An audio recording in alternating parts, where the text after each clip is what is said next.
सबका स्वागत है। सबको मेरा प्रेम नमन प्रणाम। और शुरू करते हैं। प्रणाम। हाँ जी, प्रणाम। प्रणाम माँ, आपको भी प्रणाम। सबको। हाँ जी,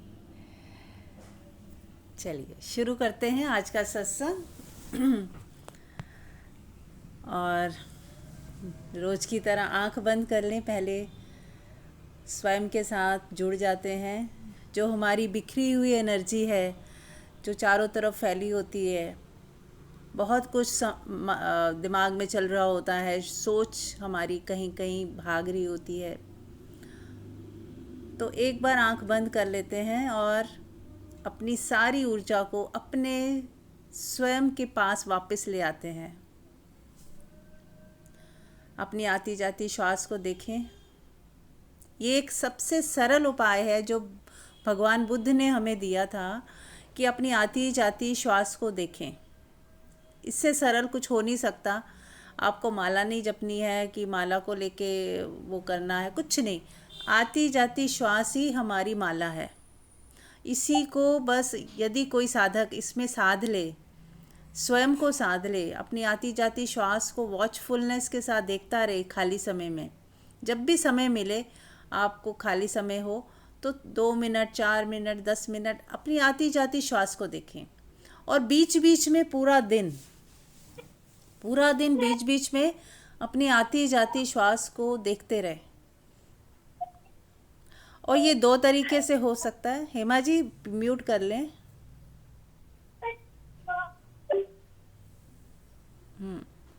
तो ये 2 तरीके से हो सकता है। एक तो आपको आती जाती श्वास नाक के आसपास, नाक से जब आप ले रहे हो, इनहेल कर रहे हो, अंदर जा रही है नाभि तक, और फिर नाभि को छूती है, और फिर थोड़ा पॉज होता है, और फिर वापस आती है ना। और दूसरा, आपका फोकस सिर्फ नेवल पे हो जाए, कि जब श्वास ले रही हूँ तो आपका पेट बाहर को फूल रहा है, छोड़ रहे हैं तो पिचक रहा है। एक बार दोबारा चेक कर लें सब, कि नेवल से सांस ले रहे हैं कि नहीं।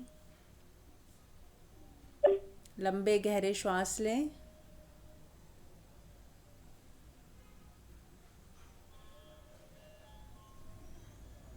और श्वास के साथ अपनी चेतना को अपने अंदर ले जाएं। श्वास के साथ डोलें। आपकी चेतना भीतर जा रही है, श्वास भीतर गया, आपकी चेतना भीतर चली गई।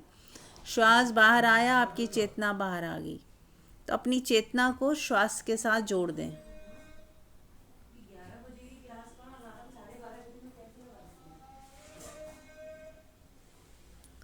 और अपनी नाभि को ऊपर नीचे होता हुआ भी महसूस करें। जिनको जो इजी लग रहा है, आप अपने हिसाब से चुन सकते हैं। श्वासों के साथ डोलना चुन लें, या फिर सिर्फ नाक के बंद कर पास। दिया ना। हाँ, म्यूट कर लें हेमा जी। मेरा म्यूट है, मैं देखती हूँ। नहीं, म्यूट नहीं है। हाँ, अब हो गया, हो गया। आँख बंद कर लें और अपनी आती जाती श्वास के साथ डोलना है। श्वास अंदर गई, आपकी चेतना अंदर चली जाए नाभि तक छूती हुई। और फिर थोड़ा पॉज होता है, ऑटोमेटिक भी होता है, चाहें तो आप पॉज दे सकते हैं। श्वास को रोक लें थोड़ी देर और महसूस करें अपने आप को, अपने होने को। और फिर सहजता से श्वास को छोड़ना है। बहुत स्लो में, आराम से। कोई जल्दबाजी नहीं, कहीं पहुंचना नहीं, कहीं जाना नहीं है। हमें बस इस मोमेंट में रुक जाना है, ठहर जाना है। हमें श्वास की प्रक्रिया करके कुछ पाना नहीं है, फ्यूचर को साथ में नहीं रखना है हमें। बस यही पल है, बस कुछ नहीं चाहिए इस पल से। बस इस पल में हो जाएं। आपका होना ही है शाश्वत। हमने अपने होने को अनुभव करना है इस पल में।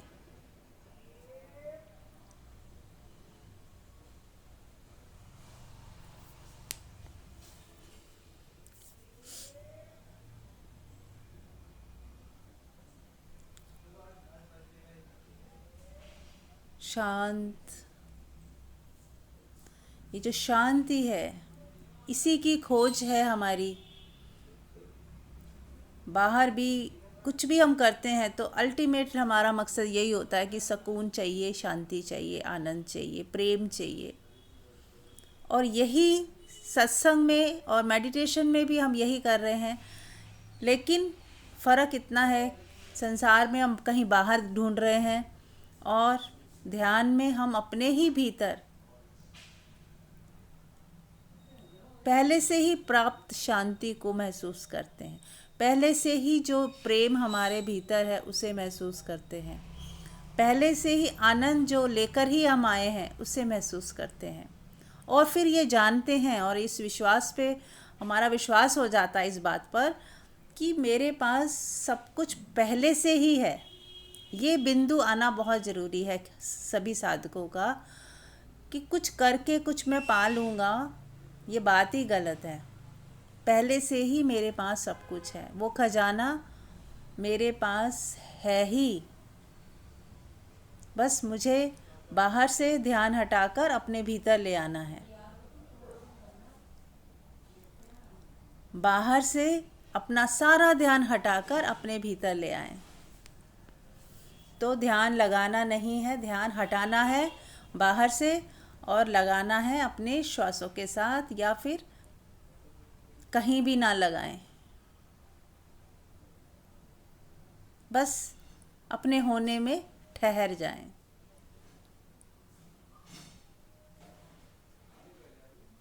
जब आप कहीं ध्यान लगाते हैं तो वो है कंसंट्रेशन।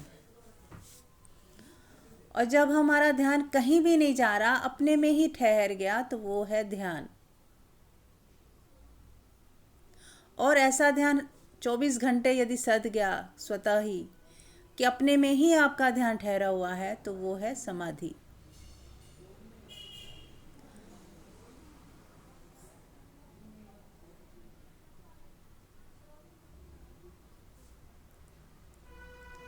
बाहर बहती हुई ऊर्जा जब वापस हमारे ही भीतर लौटने लगती है, जब नीचे के चक्रा से एनर्जी ऊपर के चक्रा में बहने लगती है,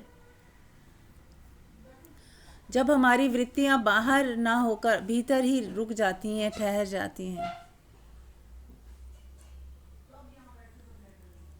वही है ध्यान। उसको ही हम कहते हैं कि ये व्यक्ति ध्यानी है या फिर ये परमात्मा से जुड़ा हुआ है। स्वयं के साथ जब जुड़ गए तो ही आप मानना कि आप परमात्मा से भी जुड़े हुए हो। जब तक हम कहीं जुड़ाव बाहर कहीं और है, धन में, पद में, रिलेशनशिप में, इसने ये कह दिया, वो कह दिया, ये कर दिया, वो कर दिया, कैसे करूं, कैसे ना करूं, क्या होगा, क्या नहीं होगा, यदि इन्हीं चीज़ों में द्वंद्व में ही यदि हम फंसे हुए हैं तो हम अभी परमात्मा से बहुत दूर हैं। और यदि सारा ध्यान स्वयं पे आ जाए, अपने साथ, अपने भीतर, अपने ही होने में, और बाहर की चीज़ें ड्रॉप हो जाएं, करनी ना पड़े, हो जाएं, तो फिर आप समझ लेना, मान लेना कि आप सही जगह पे हो, सही ट्रैक पे हो। चलिए, तो अब मैं आप लोगों से बात कर सकती हूँ। क्या आप लोग कुछ पूछना चाहें? और जो लोग ध्यान में बने रहें, बने रहना चाहें, बने रहें। और आप लोगों में से कोई कुछ पूछना चाहे तो पूछ सकता है। कोई प्रश्न है किसी का, या अभी ध्यान किया तो क्या महसूस हुआ, कैसा लगा, कुछ भी शेयर कर सकते हैं।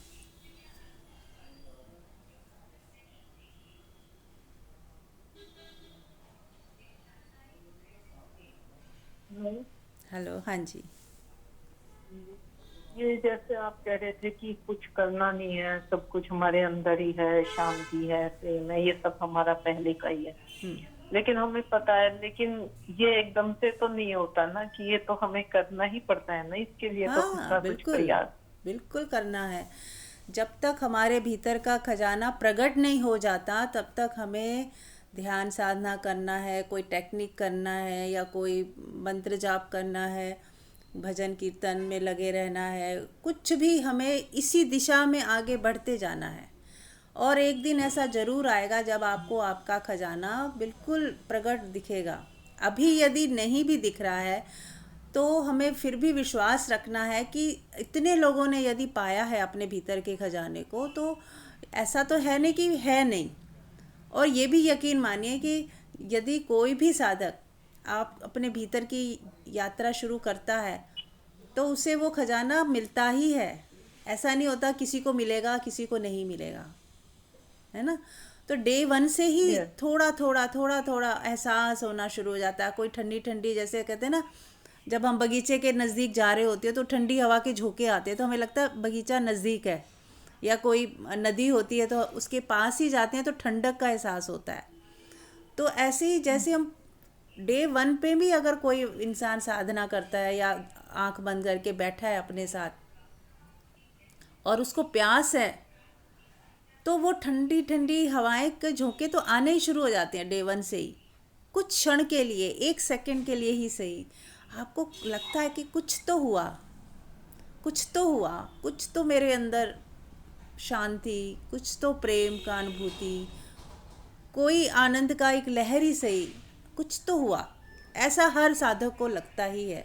ऐसा कोई भी साधक नहीं है कि जो अगर आधा घंटा घंटा बैठा है ध्यान में और उसको कोई अनुभूति हुई ही नहीं, मन चलता ही गया उसका और बेचैनी बनी ही रही, ऐसा कभी नहीं होता।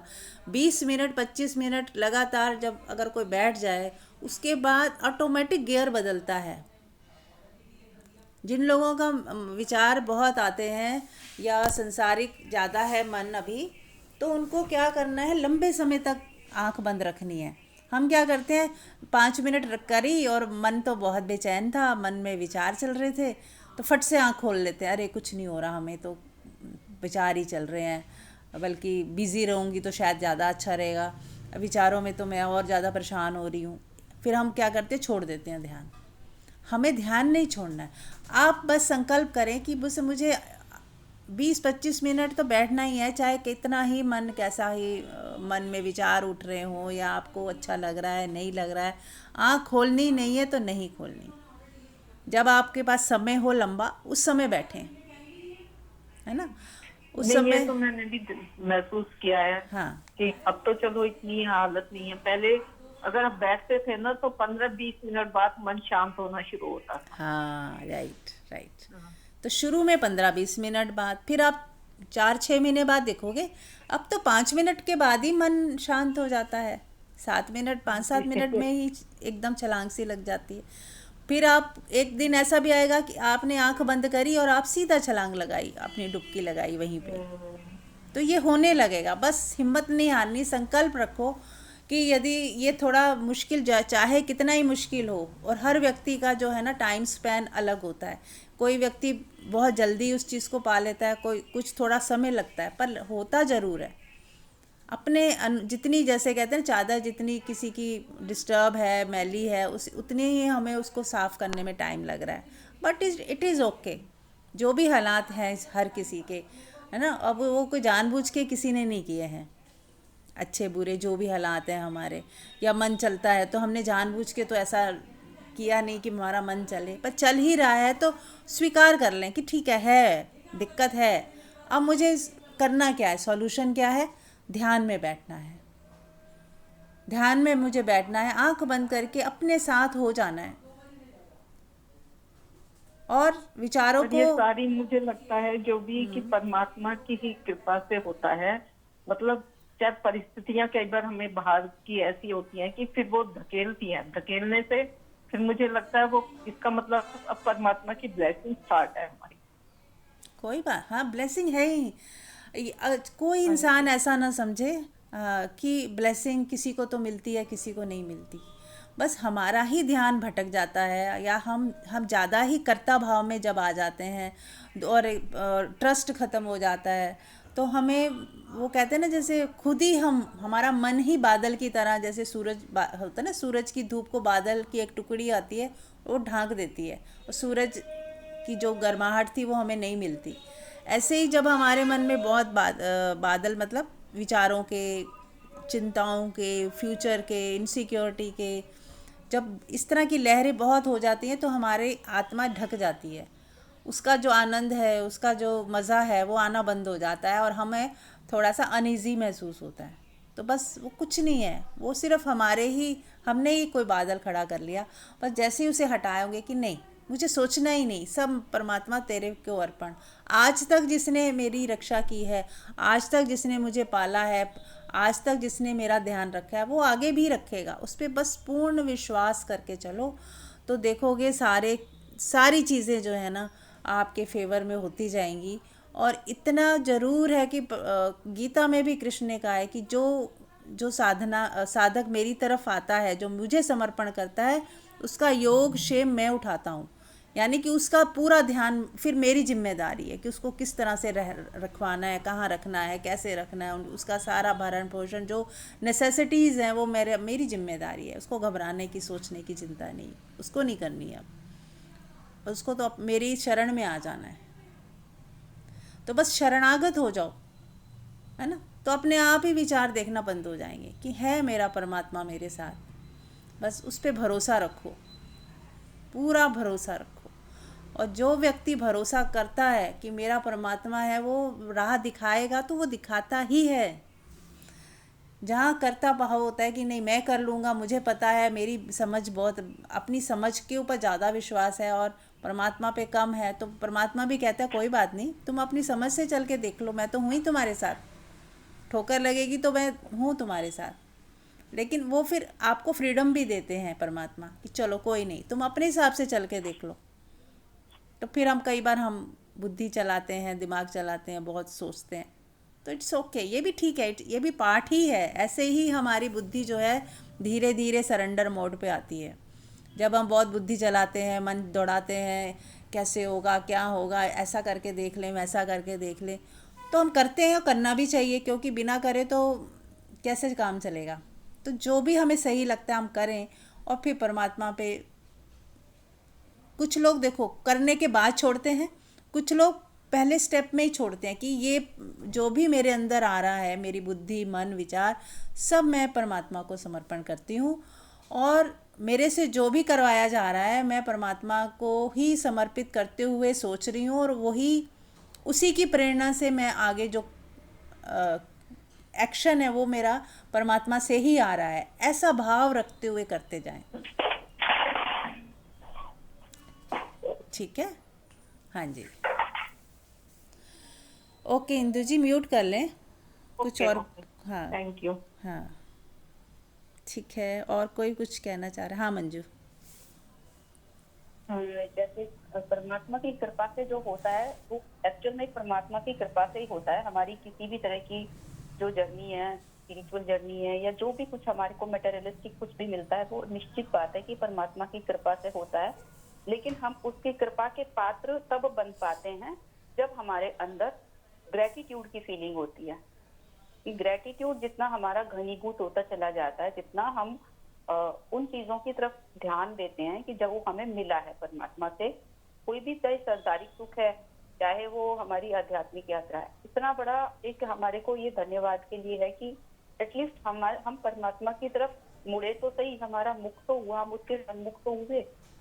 अब जैसे बस हमें सन्मुख होना है। ओशो ने बार बार बोला है कि तुम एक कदम चलते हो तो वो अपने आप आगे अपने आप संभालता है। सभी ने ये बात सुनी हुई है कि परमात्मा की तरफ थोड़ा सा भी एक मुख भी कर दिया तो फिर वो अपने आप हमारी केयर करता है, टेक केयर करता है। तो उसकी कृपा के पात्र होने का जो सीक्रेट है, इतना इजी है वो कि एक बुक भी है द सीक्रेट, उससे मैंने थोड़ा सा ही पढ़ी थी, 2-4 पेज ही।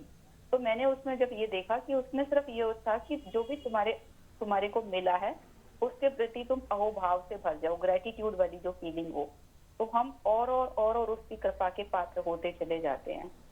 और सेकेंडली, जब हमारे ध्यान में अगर किसी को बहुत नहीं मन लगता, विचार चलते हैं, तो विचारों को जब हम देखते हैं, मैंने अक्सर सुना था कि विचारों को देखो, लेकिन मेरे को समझ में नहीं आता था कि विचारों को कैसे देखें, क्या देखें विचारों को।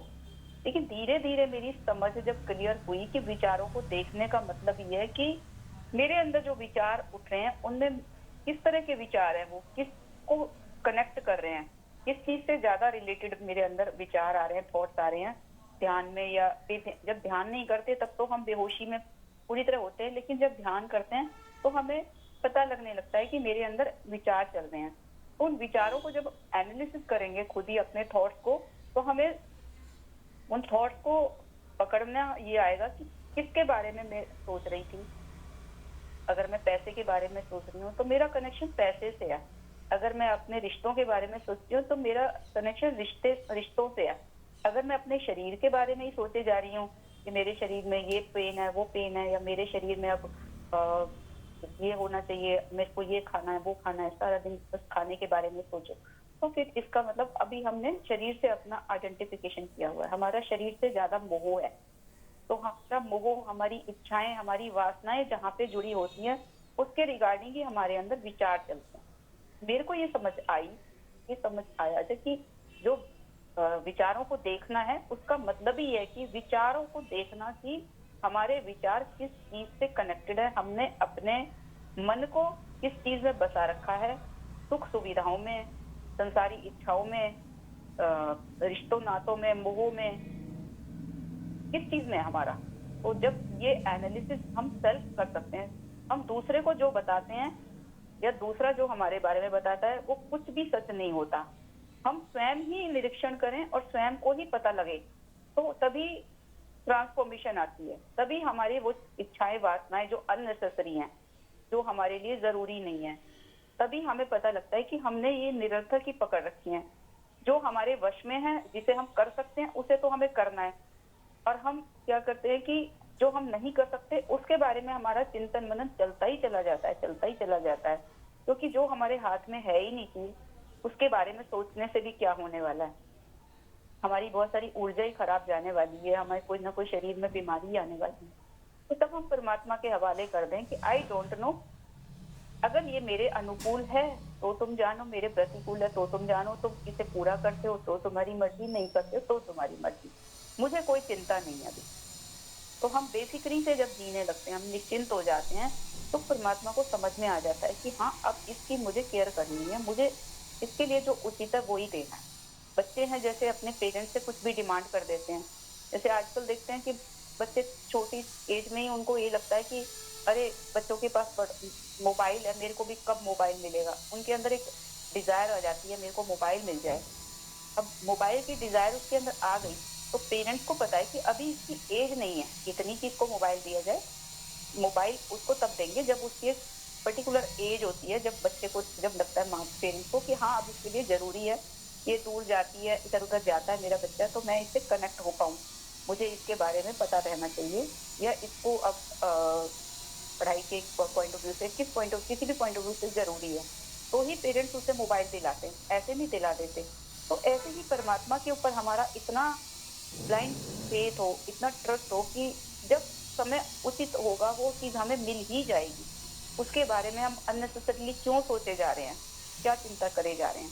अपना पुरुषार्थ, जितनी भी हमारे पास समझ है, जितनी भी हमारे अंदर बुद्धि है, विजडम है, हमारी क्षमता है, शरीर से, मन से, बुद्धि से, हम उसको कर सकते हैं तो करें, और नहीं कर सकते तो ठीक है, परमात्मा तेरी मर्जी पूरी हो, तेरी मर्जी पूरी हो। तो ये मतलब एक ध्यान में जाने के बहुत गहरे सूत्र हैं। ध्यान में रहने के, जाने के नहीं, रहने के। ध्यान में हम हर समय कैसे रहें। हम जैसे लोग अक्सर ये बात तो कह देते हैं भाई सोचो मत, वर्तमान में रहो, लेकिन बहुत बड़ी समस्या होती है साधकों के साथ कि कैसे हम वर्तमान में रहें, कैसे ना सोचें। अब ये बात है, मैं नहीं सोचूंगी तो कौन सोचेगा, बच्चे हैं, मैं नहीं सोचूंगी तो इनके बारे में कौन सोचेगा। सोचने से ज्यादा अच्छा है कि हम उनके लिए जो कर सकते हैं करें, और बाकी सोचना नहीं है। सोचने का मतलब इतना है कि हम उनके लिए सोच रहे हैं जो कुछ कर सकते हैं, बस उसी के बारे में सोच रहे हैं, या अपने लिए भी जो हम कर सकते हैं उसी के बारे में सोच रहे हैं। और जो हमारे बियॉन्ड कैपेसिटी है, जो हमारे से, हमारी क्षमता ही नहीं है जो करने की, उसके बारे में भी हम सोच सोच के क्या कर रहे हैं, सिर्फ अपना नुकसान ही कर रहे हैं। ये चीज पता तो होती है, लेकिन वो इम्प्लीमेंट नहीं हो पाती जब तक हमारे अंदर ये समझ ना आ जाए कि ये चीज मेरे को कुछ फायदा नहीं, नुकसान ही कर रही है, जिसके बारे में मैं इतने टाइम से सोचे चले जा रही हूँ। क्योंकि जितनी भी चीजें होती हैं वो समय आने पे अपने आप हो ही जाती हैं।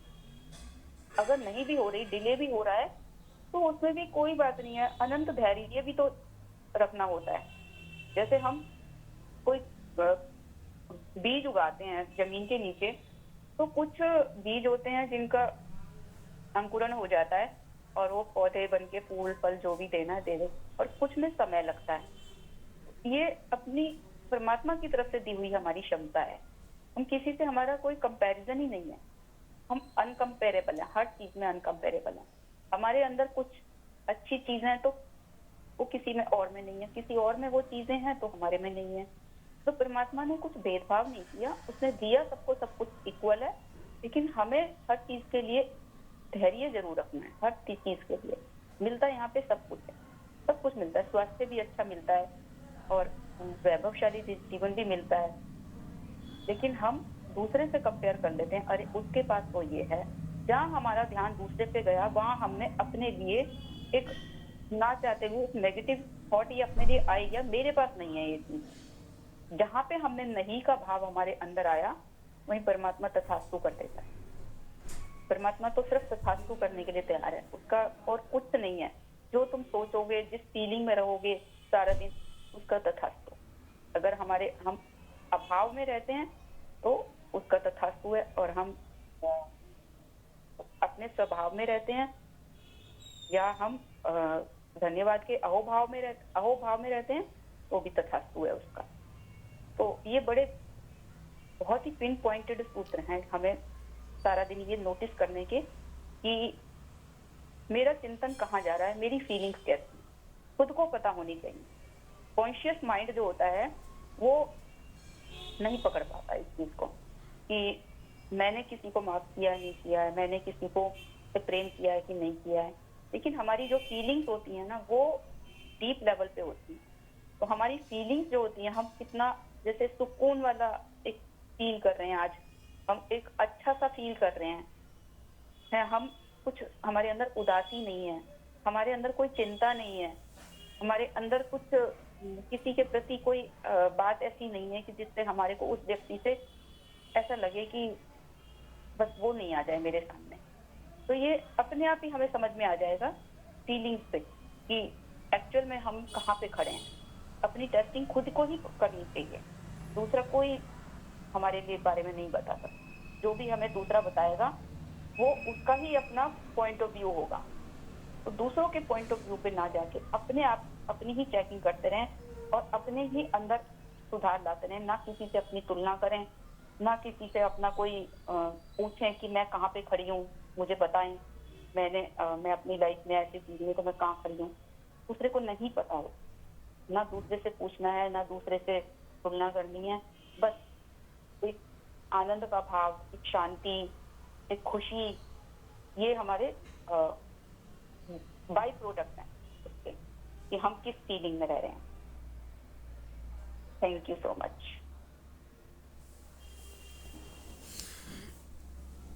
जी, बहुत सुंदर। और कोई कुछ शेयर करना चाहते हैं?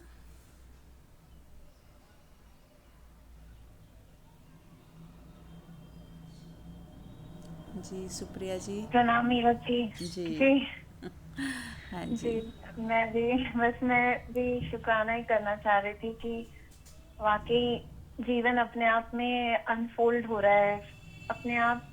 जो जो जब जब जैसे जैसे लगता है ना, हमें जरा सा भी लगता है हाँ इस चीज की जरूरत हो है या ये ऐसे होना चाहिए, तो वो हो रहा है। एंड जो हो रहा है, कई बार ऐसे भी लगता है कि थोड़ा टाइम बाद लगता है हाँ यार मुझे उसकी जरूरत थी।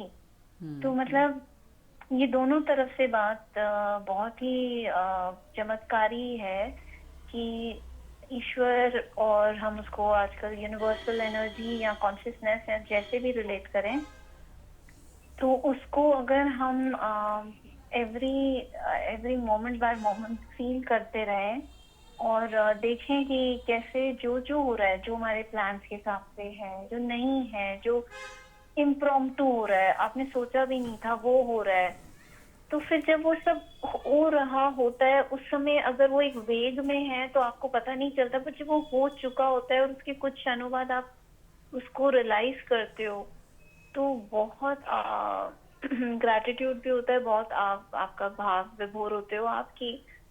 ईश्वर को पता है आपको क्या चाहिए था। और उससे बढ़ के आपको मिल रहा है। तो बस हमेशा उनके शुक्राने में रहो और ये नज़ारे देखो भी और बहुत नहीं भी उससे जुड़ो बस, क्योंकि सब कुछ ही बस होता ही चला जा रहा है। जी जी, बहुत सुंदर। उसके शुक्राने में जीना है और जो हो रहा है उसको देखते हुए स्वीकार भाव रखना है। और कुछ चीज़ें में हम कुछ कर सकते हैं और कुछ चीज़ों में हम कुछ नहीं कर सकते। यानी कोई सिचुएशन आई, कोई चैलेंज आया या कुछ भी हो रहा है आपके लाइफ में, बहुत कुछ हमने करके छोड़ भी दिया, करके देख भी लिया और अब हम स्वीकार भाव में आ गए। और कुछ जो नई चीज़ें आ रही हैं, हो रही हैं, उसमें देखें कि हम क्या कुछ कर सकते हैं, मेरा रोल क्या है, अपने रोल पे आ जाएं बस। अगर मान लो फैमिली में 4 लोग हैं, 5 लोग हैं और कोई चैलेंज है जो दूसरे लोग देख रहे हैं, उसमें उसको कंडक्ट कर रहे हैं, उसको संभाल रहे हैं कोई सिचुएशन को, और हम बस कर कुछ नहीं रहे और करना भी हमारा कोई रोल भी नहीं है उसमें, सिर्फ हम चिंता कर रहे हैं या अननेसेसरी सजेशन दे दे के, अननेसेसरी बोल बोल के उनको तंग कर रहे हैं। तो हम यदि विड्रॉ कर लें कि ये मेरा है ही नहीं रोल, इसमें कोई सिचुएशन है, कोई चैलेंज है, वो अगर बच्चों कर रहे हैं या उन्हीं का ही है वो काम करना, तो हमें हमारा रोल क्या है, हम अपना रोल देखें और अपने रोल को अच्छे से निभाएं। जैसे कोई प्ले चल रहा होता है, उसमें आपका सब जितने भी हैं जिनका जो रोल होता है, वो अपना अपना रोल करें तो ही प्ले हो पाएगा। अगर वो अपना प्ले छोड़ के दूसरे का प्ले करने लग जाए तो कैसा रहेगा? सब कुछ गड़बड़ हो जाएगा, है ना। तो ऐसे ही हमारी लाइफ में भी हमारा जो रोल है, हमारा कितना रोल है और हमें अपना रोल अच्छे से निभाना है, बस उसके बाद छोड़ दें। परमात्मा सबको, प्रकृति ने सबको संभाला हुआ है, जो हो रहा होने दीजिए, जो जैसा चल रहा है चलने दीजिए, जो होगा अच्छा ही होगा, आगे अच्छा, आज तक अच्छा ही हुआ है और आगे भी अच्छा ही होगा, इसी ट्रस्ट पे जीना है। जो भी प्लस होता है, माइनस होता है, हमारी आत्मा को उसका कोई भी फ़र्क नहीं पड़ता। तो हमें आत्मा के तल पे देखना है अपने आप को कि नहीं, मैं अपनी आत्मा में टिकी रहूं और मुझे कुछ नहीं चाहिए, बाकी बाहर से कुछ कभी मिल जाएगा, कभी छीन लिया जाएगा, कभी कुछ दूर हो जाएगा, कभी कोई कुछ पास आ जाएगा। ये खेल चलता ही रहेगा। जैसे दिन होती है, रात होता है, फिर गर्मी आ गई, सर्दी आ गई, बरसात आ गई, चेंजेस आते रहते हैं ना लाइफ में, बाहर भी आते हैं और ऐसे ही रिश्तों में भी आते हैं, ऐसे फाइनेंशियली भी आते हैं। तो हमें हर चीज़ में यही सोचना है कि it's a part of game का ही एक पार्ट है, कि ये सब होता ही है, प्रकृति ऐसे ही काम करती है, अप एंड डाउन होता ही रहता है। और ये ज़रूरी भी है इसलिए कि ताकि हम कितना आत्मा में टिके हुए हैं, हम कितना अपने साथ हैं, कितना हम डरते हैं कि नहीं डरते हैं, कितना लालच में आते हैं कि नहीं आते, कितना हम लालच में आके कुछ गलत तो नहीं सोच बैठते, या किसी को बद्दुआ तो नहीं दे रहे, या किसी का बुरा तो नहीं सोच रहे। तो ये सारी परीक्षाएं भी हमें इन्हीं अप्स एंड डाउन्स में ही होती हैं। तो जो भी चैलेंजेस हैं, इट्स ओके। आपको बस, अगर आपने स्वीकार भाव में, हर चीज़ में स्वीकार भाव ला के रखा, परमात्मा पे भरोसा रखा, निश्चिंतता बनाई रखी, किसी को बद्दुआ नहीं दी, किसी को ब्लेम नहीं किया, किसी को कुछ कहा ही नहीं, आपके मन में भी नहीं आया। एक तो होता है हमने बाहर नहीं बोला किसी को, लेकिन मन में आता है, शिकायत आती है कि नहीं किया तो इसने गलत ही है, पर कोई बात नहीं, माफ़ किया तुझे, ऐसा भी नहीं। हमें ये भी ख्याल ना है कि इसने गलत किया, क्योंकि जब रोल है, किसी को विलन का रोल मिल जाता है तो हम क्यों उसको गलत बोलते हैं क्या, है ना। तो उसको रोल मिला था, उसने रोल कर रहा है, वो उसको रोल ही ऐसा मिला है कि उसको गालियाँ ही देनी है या उसको गलत काम ही करने हैं, तो वो रोल अपना निभा रहा है। जैसे राम जी को हम क्यों जानते हैं? रावण की वजह से, क्योंकि रावण ने इतना कुछ किया उनकी लाइफ में, तो किस तरह से भगवान राम ने उनको किस तरह से सारी चीज़ें, जो भी हुआ उनकी लाइफ में, अगर रावण नहीं होता तो हमें पता ही नहीं चलता भगवान राम हुए कि नहीं हुए। तो ऐसे ही जब ऐसे महाभारत का युद्ध हुआ तो कृष्ण की महिमा का पता चला कि कृष्ण ने क्या गीता, पूरा गीता ही दे दी, है ना। गीता का जो सार आज पढ़ते हैं वो युद्ध भूमि की वजह से ही हो पाया। तो ऐसे ही बहुत सारी चीज़ें, जब कई बार हमें जो चैलेंजेस आते हैं उनकी वजह से हमारे अंदर बहुत निखार आता है, हम मजबूत बनते हैं, हमारे हमारे डर ख़त्म होते हैं, फियर ख़त्म होते हैं, और हमें अपने पता भी चलता है कि हम कहाँ खड़े हैं, हमारे अंदर अभी फियर है या नहीं है, अभी भी हम डर जाते हैं कि नहीं डर जाते। जैसे कहते हैं ना, एक संन्यास लिया है किसी ने, या साधना में है, या वो परमात्मा की तरफ बढ़ रहा है, तो घर में रहते ही क्या वो समर्पण में है? घर में हम रह रहे हैं, कहीं घर छोड़ के जाना नहीं है, लेकिन पकड़ छोड़नी है ना। बार बार ओशो एक ही चीज़ कहते हैं कि पकड़ छोड़नी है, संसार नहीं छोड़ना है। तो क्या हमारी पकड़ अभी भी है? तो जब आपका मन चले तो देखें पकड़ अभी कहाँ कहाँ है, उस पकड़ को बस छोड़ते जाएं। पकड़ क्या है? मुट्ठी बांधी है, बस मुट्ठी खोलनी है कि नहीं, मुझे पकड़ नहीं रखनी, मुझे लालच नहीं रखना, मुझे और की मांग नहीं रखनी। बस परमात्मा तू जिस हाल में रखेगा मुझे स्वीकार है। बस अपने में खुश रहें, मस्त रहें, अपने ही साथ रहें। बस जितना हम अपने साथ रहेंगे, अपने अंदर अपनी एनर्जी को अपने ही साथ रखेंगे, उतना ही हम ऊर्जावान होंगे। पहली बात तो, क्योंकि आपकी ऊर्जा कहीं बिखर नहीं रही है तो आप ऊर्जावान महसूस करते हो। फिर दूसरा है कि आप अगर अपने साथ रहते हो तो दिमाग 80-90% दिमाग हमारा दूसरों की वजह से परेशान रहता है। इसलिए म्यूट कर लें बिमला जी। तो 80% दिमाग हमारा, अगर आप देखोगे कि दूसरे ने कुछ कह दिया, उसने कुछ कर दिया, इसने ऐसे क्यों किया, इसने इसको ऐसे करना चाहिए, इन्हीं चीज़ों में ही हमारा माइंड चलता है। दूसरे की चिंता है या दूसरे की वजह से चिंता है। तो जैसे ही हम दूसरों से मुक्त हो जाएंगे तो अपने ही साथ एनर्जी हमारी आ जाएगी। तो हमारे अंदर एक सेल्फ लव, है ना, सेल्फ लव में आ जाएं। कुछ गीत गुनगुनाएं, कुछ नृत्य करें, कुछ अच्छी पोएम लिखें, कोई अपनी हॉबीज़ को देखें, क्या है मेरी हॉबी, कुछ लिखने की है, कुछ सुनने की है, कुछ अपने अंदर की चीज़ों को फिर आप वक्त दे पाओगे। जब आपकी बेकार की चीज़ों से दिमाग हटेगा तो आप अपने जो क्रिएटिविटी आप अपनी निकाल सकते हो कि मेरी क्रिएटिविटी क्या है। क्रिएटिविटी किसे कहते हैं? जिस काम में करने में मज़ा आए और उससे कुछ मिलेगा, ऐसा कुछ नहीं कि हाँ मुझे कोई पैसे कमाने हैं, क्योंकि पैसे कमाना फिर एक टेंशन हो जाती है। कुछ ऐसा जिसको करने में मज़ा है, बस इसलिए आप करते हो और थकते भी नहीं और करने में बहुत मज़ा आता है। तो वो कोई भी काम हो सकता है, आपकी कुकिंग हो सकती है, आप गार्डनिंग कर सकते हैं, किसी गरीब बच्चों को पढ़ा सकते हैं, या कोई सोशल वर्क कर सकते हैं। जो करने में मज़ा आए और करते समय ज़रा भी परेशानी ना फील हो, ऐसा लगे समय का पता ही नहीं चलता कि कहाँ गया। तो वो हर एक की अलग अलग होगी। किसी को घर सजाने में मज़ा आता है, तो जो भी करने में मज़ा आए वो तो करना ही है हमें। उसको ना छोड़ें, अपनी क्रिएटिविटी ना छोड़ें। तो उसी से ही देखना आपकी हर एक व्यक्ति की ज़िंदगी में जो है बाहर आ सकती है, कि अगर वो अपनी क्रिएटिविटी अपने ज़िंदगी में शामिल कर लें। हम सिर्फ पैसों के लिए ही काम कर रहे हैं या करना पड़ रहा है इसलिए कर रहे हैं, लेकिन क्या कोई काम है जो मैं सिर्फ अपने मज़े के लिए करती हूँ? उस मज़े को भी अपनी ज़िंदगी में शामिल करें। ठीक है? हाँ जी, और कोई कुछ कहना चाहेगा?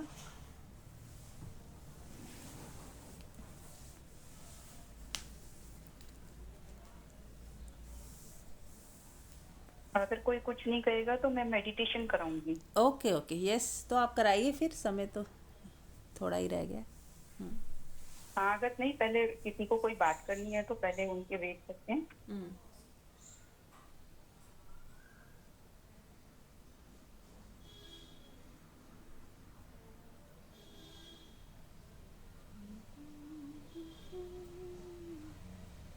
ठीक है, तो आप शुरू कराइए। करें? हाँ कराइए आप।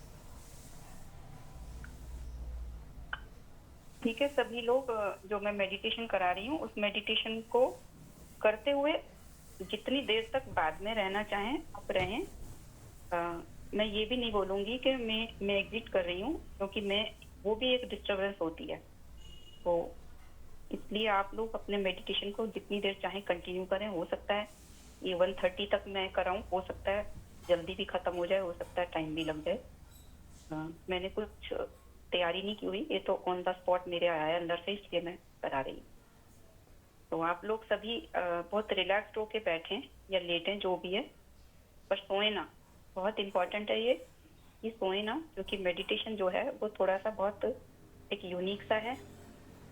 बहुत अवेयरनेस के साथ बैठें अपनी। एक बात तो मैं और बताऊंगी पहले तो, कि अपनी एक दिनचर्या में हैबिट ये बनाएं, हमेशा ये नोटिस करें कि जब भी मैं बैठूं तो वो मेरी स्पाइन सीधी हो, मेरी रीढ़ की हड्डी हमेशा सीधी हो। रीढ़ की हड्डी सीधी रहने से हम बहुत सारी चीजों से, बीमारियों से बचे रहते हैं।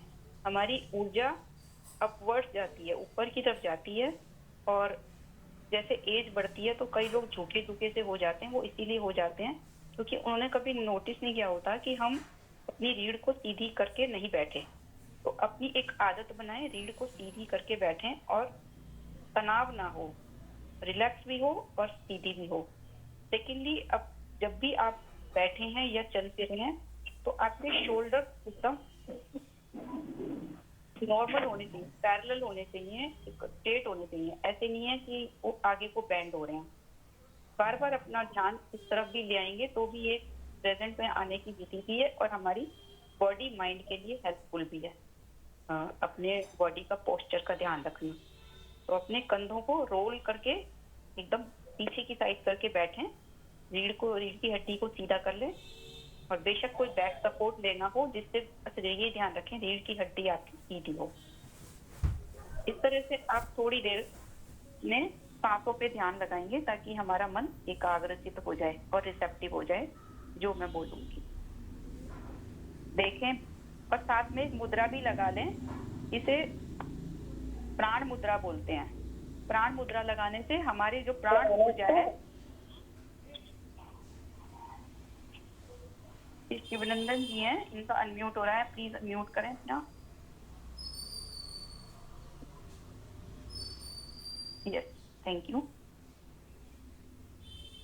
तो प्राण मुद्रा भी लगा लें। प्राण मुद्रा होती है जो रिंग फिंगर है, थर्ड वाली फिंगर है और लिटिल फिंगर है, उनके टिप्स को थंब के टिप से टच करें। यानी कि पहली और दूसरी उंगलियां सीधी रहेंगी और थर्ड और फोर्थ फिंगर और थंब का, अंगूठे का टिप है, वो आपस में टच है। तो इसे प्राण मुद्रा बोलते हैं। तो प्राण मुद्रा को लगा के बिल्कुल सीधा बैठें और सांसों पे ध्यान दें। अपनी आती जाती श्वासों पे ध्यान दें। श्वास को आते हुए नोटिस करें कि आपका पेट फूल रहा है। श्वास को जितना डीप हम लेंगे उतने ही हम निरोगी हो जाएंगे और मन से भी खुश रहेंगे। Inhale, exhale. बेशक आप अपने अकॉर्डिंग काउंट फिक्स कर लें। जितने काउंट्स में आपका इनहेल हो रहा है उतने ही काउंट्स में एक्सेल हो रहा है। प्राण मुद्रा लगी हुई है, रीढ़ की हड्डी सीधी है। आपका कनेक्शन स्वयं के साथ बनना चाहिए। Inhale, exhale, inhale,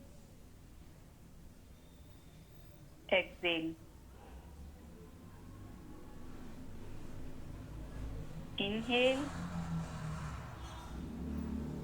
exhale. आप देखें धीरे धीरे धीरे धीरे जैसे ही आपका ध्यान श्वासों पे आ गया है, श्वास धीमी, लंबी, गहरी है, वैसे ही आपका मन भी शांत होता जा रहा है।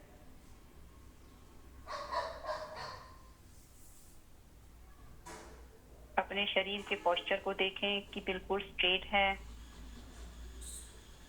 कंधे भी सीधे हैं, झुके हुए नहीं है आगे या पीछे।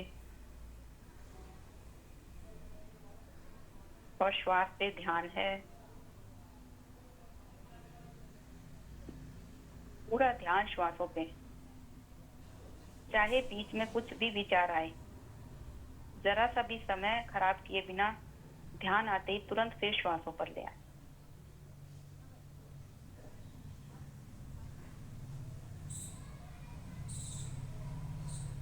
श्वास श्वास में परमात्मा का धन्यवाद। मेरी श्वास, मेरी सांसें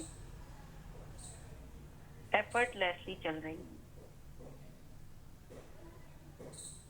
और मुझे जितनी गहरी लेनी पसंद है, मुझे जितनी गहरी लेनी चाहिए, मैं उतनी गहरी ले पा रही हूँ।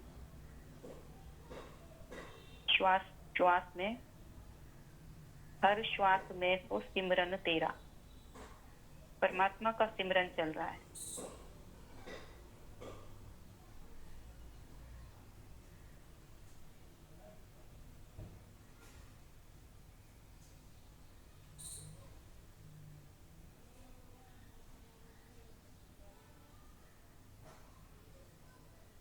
अब आपका मन जब एकाग्रचित हो गया तो आपका कोई भी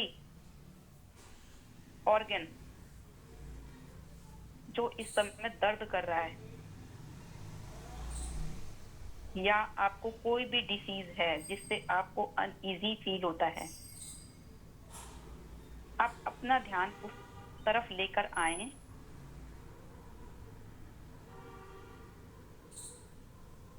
और आप ऐसा फील करें जैसे ऊपर कोई परमात्मा है, आपके छत पर या आपके ऊपर आसमान पर ऊपर से दूर कोई है। किसी का भी आपको चित्र चाहे उभर आए या ना उभरे, ऐसे समझें जैसे अगर कोई चित्र नहीं उभरता तो बहुत अच्छा है, आकाश से जैसे कुछ जो मैं बता रही हूँ।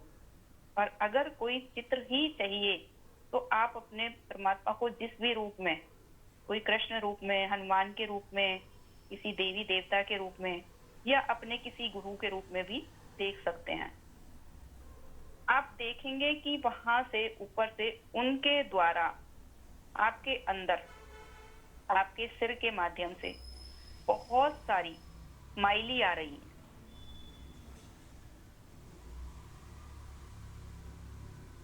आकाश में दूर बैठा है कोई और आप वहां से वो स्माइली ही स्माइली भेजे चले जा रहे हैं।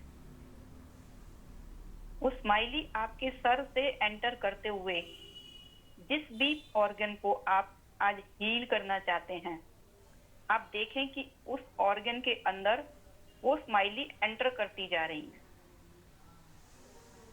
किसी के पीठ में दर्द है, किसी के पेट में प्रॉब्लम है, किसी के हाथों में दर्द है, हाथों में कोई प्रॉब्लम है, किसी के पैर की किसी और पर्टिकुलर एरिया में कहीं पेन है या कोई डिसेबिलिटी है, तो आप देखें कि वो स्माइली उस ऑर्गन पे आती ही जा रही है, आती ही जा रही है, आती ही जा रही है, भरती ही चली जा रही है। वो 10 से 100 हो गई हैं, 100 से 1000 हो गई हैं, 1000 से लाख हो गई हैं, लाख से करोड़ हो गई हैं। अनगिनत स्माइली स्माइली स्माइली, और सर से वो बढ़ता ही जा रहा है। आसमान से उनका आने का वेग, उनकी इंटेंसिटी, उनकी संख्या बढ़ती जा रही है, बढ़ती जा रही है, बढ़ती जा रही है। और वो सर से आपके एंटर करते हुए उस ऑर्गन में जैसे आपस में बहुत जोर जोर से टकरा रही हैं और पहले मैं जाऊंगी, पहले मैं जाऊंगी, पहले मैं जाऊंगी, जैसे बच्चे आपस में करते हैं ना, भिड़ जाते हैं, पहले मैं, पहले मैं। सारी स्माइली बहुत तेज तेज आपस में टकरा रही है और हंस रही हैं। हंसते हंसते हंसते हंसते उनका जैसे बुरा हाल हो रहा है, इतनी ज्यादा क्वांटिटी में आती जा रही है, इतनी ज्यादा काउंट्स में आती जा रही हैं कि वो उन्हें समझ नहीं आ रहा कौन किसको पहले जाने दें, लेकिन वो बढ़ती चली जा रही हैं, आपके उस ऑर्गन में घुसती चली जा रही हैं।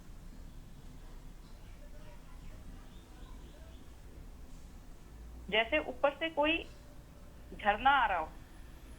आप कभी गए हैं, किसी झरने को आपने देखा हो, तो झरने का वेग इतना तेज होता है कि उसके नीचे बैठते हैं तो बहुत तेज ऐसे लगता है जैसे पता नहीं क्या ही मेरे ऊपर पत्थर बरस रहे हैं। ऐसे ऊपर से वो स्माइली इतनी सारी झरने की तरह से उतरती जा रही है। हर कलर की स्माइली है, स्माइली स्माइली स्माइली स्माइली, और आपके सर से एंटर करते हुए आपके उस ऑर्गन में जा रही हैं जो आज आपको हील करना है। उस ऑर्गन में वो स्माइली इतनी भर गई हैं, इतनी भर गई हैं कि जो भी वहां का दुख था, वहां पे आपको दुख का नामो निशान नहीं है। वो स्माइली आपके अंदर इतनी सारी भर गई हैं, इतनी सारी भर गई हैं कि वो अंग बिल्कुल हील हो गया है। उन स्माइली जैसे स्माइल होता है उनके अंदर, वो आपका ऑर्गन भी ऐसे स्माइल करने लग गया है। उन सारी स्माइलीज को वो ऑर्गन आपका thank you thank you thank you बोले जा रहा है। और वो स्माइली रुक ही नहीं रही है, वो रुकने का नाम ही नहीं ले रही है, वो बढ़ती चली जा रही हैं। कहती हैं और एक दूसरे से उनमें होड़ लगी हुई है, पहले मैं पहले मैं पहले मैं। वो चाहे टकरा रही हैं एक दूसरे से, लेकिन हंसे चले जा रही हैं, हंसे ही चले जा रही हैं। आपको भी उन्हें देख के हंसी आ रही है कि कितनी सारी आए चले जा रही हैं, ये तो आए चली जा रही हैं, रुक ही नहीं रही और बढ़ती चली जा रही हैं। आपका वो ऑर्गन भी हंस रहा है, वो भी हंसे जा रहा है। वो कह रहा है कि मैं ठीक हो गया भाई, मैं ठीक हो गया, लेकिन वो स्माइली मान ही नहीं रही है। वो कह रही है नहीं, और आज तुम्हें पूरी तरह से ही मैं तो परफेक्ट करके जाऊंगी, हील करके जाऊंगी। वो आए चली जा रही है, आए चली जा रही है, आए चली जा रही है। आपके फेस पे भी स्माइल आ गई है कि ये तो कमाल ही हो गया, जैसे कोई खजाना ही खुल गया, रुक ही नहीं रही। अब आपको हंसी आ रही है कि कमाल ही हो गया, ये तो ये हो क्या गया, इस परमात्मा से मिला क्या है, ये कौन सा गिफ्ट मिला है। कितनी सारी स्माइलीज आई हैं और अभी भी आई चली जा रही हैं ऊपर से। आपका वो ऑर्गन हंसे जा रहा है, वो कह रहा है thank you thank you thank you thank you so much. सब स्माइलीज को कह रहा है थैंक यू सो मच। उसके अंदर एक बड़ी सी स्माइली है उस ऑर्गन पे जो हील हुआ है, और बड़ी सी स्माइली बाकी सारी छोटी छोटी स्माइलीज को स्माइल करते हुए थैंक यू बोले जा रहा है। कह रहा वाह, अभी भी आए जा रही हो, अभी भी आए जा रहे हो, तो thank you thank you thank you thank you बोले जा रहा है। आपकी पूरी बॉडी आप देखोगे, एक उसके अंदर एक हंसी आई जा रही है, आपकी पूरी बॉडी पे हंसी वो फैल गई है। आपके पूरे फेस से लेके पैर के टिप तक सारे में वो स्माइली भर गई है, क्योंकि वो ऑर्गन हील हो गया तो भी वो स्माइली बढ़ती जा रही है। अब जब उनको वहां पे जगह नहीं मिल रही तो पूरी बॉडी में वो स्माइली फैल गई है।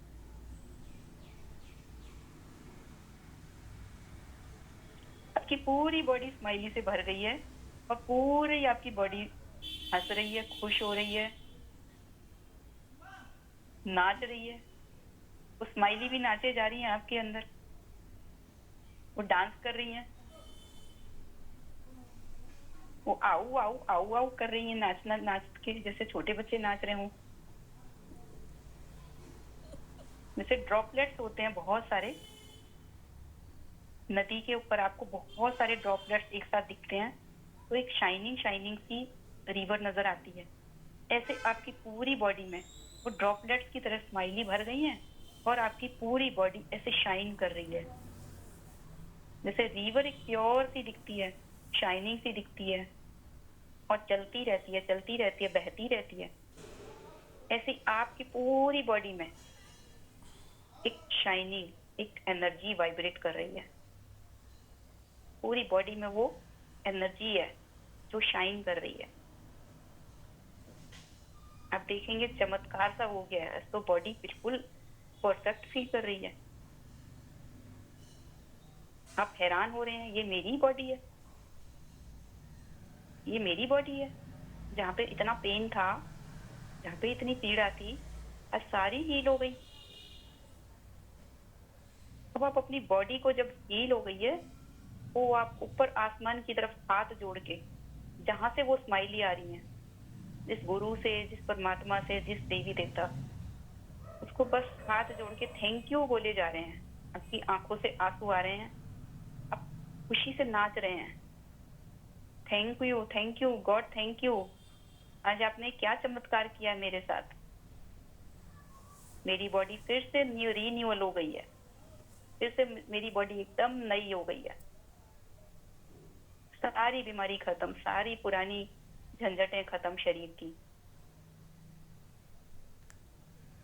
आप खुशी से डांस कर रहे हैं, रेन डांस कर रहे हैं।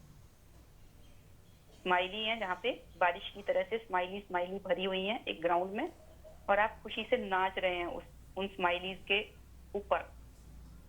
जैसे स्माइली नाचती हैं, ऐसे आपके फेस पे स्माइल है, आपकी पूरी बॉडी पे स्माइल है, और आप नाच रहे हैं। वाओ बोले, वाओ अंदर ही अंदर बोले, wow thank you, thank God. Miracle हो गया, आज तो कमाल ही हो गया। नई बॉडी मिली मुझे। जैसे घर में एक नए बच्चे का जन्म होता है तो खुशियां मनाई जाती हैं, आपको एक नई बॉडी मिली है बच्चे की, इसी तरह से, जो बिल्कुल परफेक्ट है, बिल्कुल हेल्दी है, एनर्जेटिक है, यंग है। आपकी स्किन बिल्कुल बच्चे जैसी सॉफ्ट है। उस बॉडी के लिए खुश हो जाएं। वो है, वो हो गई है। और चारों तरफ पूरी कायनात को, पूरे यूनिवर्स को, बस आपके हाथ जुड़े हुए हैं अंदर से, फीलिंग से, और सच में भी हाथ जुड़ जाएं और उसका धन्यवाद ही धन्यवाद करते रहें। आपके मुंह से जो धन्यवाद निकल रहा है, पूरे यूनिवर्स में फैल रहा है, पूरे आकाश में जा रहा है, पाताल में जा रहा है, धरती के कोने कोने में जा रहा है। जैसे सनलाइट फैल जाती है, ऐसे ही आपका जो थैंकफुलनेस है, आपका जो ग्रेटिट्यूड का भाव है, सारे में फैल रहा है, पूरे यूनिवर्स में फैल रहा है। Thank you universe, thank you for everything in my life. Thank you for my every relationship. Thank you for this beautiful body. Thank you for the money. Thank you for my job, my career.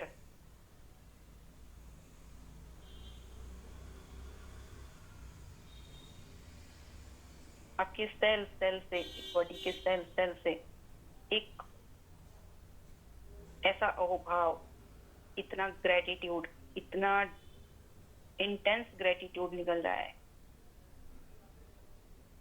मानो जैसे आप सूरज हैं और सूरज से बस किरणें निकलती हैं, तो ऐसे ही आपकी बॉडी नहीं है, वो से कुछ वाइब्रेशंस ऐसी निकल रही हैं। उन वाइब्रेशंस में ग्रेटिट्यूड के अलावा कुछ नहीं है।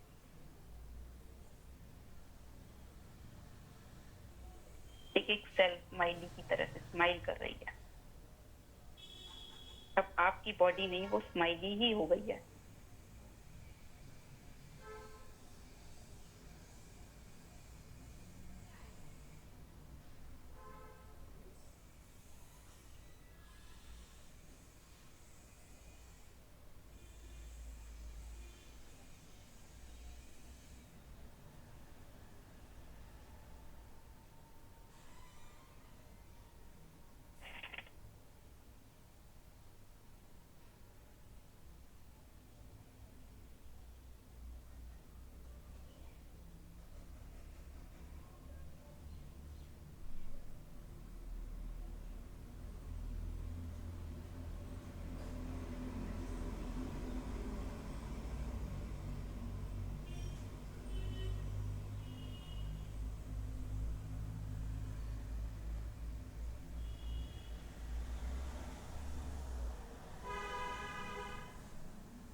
बने रहें इसी अवस्था में जब जहाँ तक हो पाए। कम से कम 10 मिनट आँख ना खोलें। Thank you so much.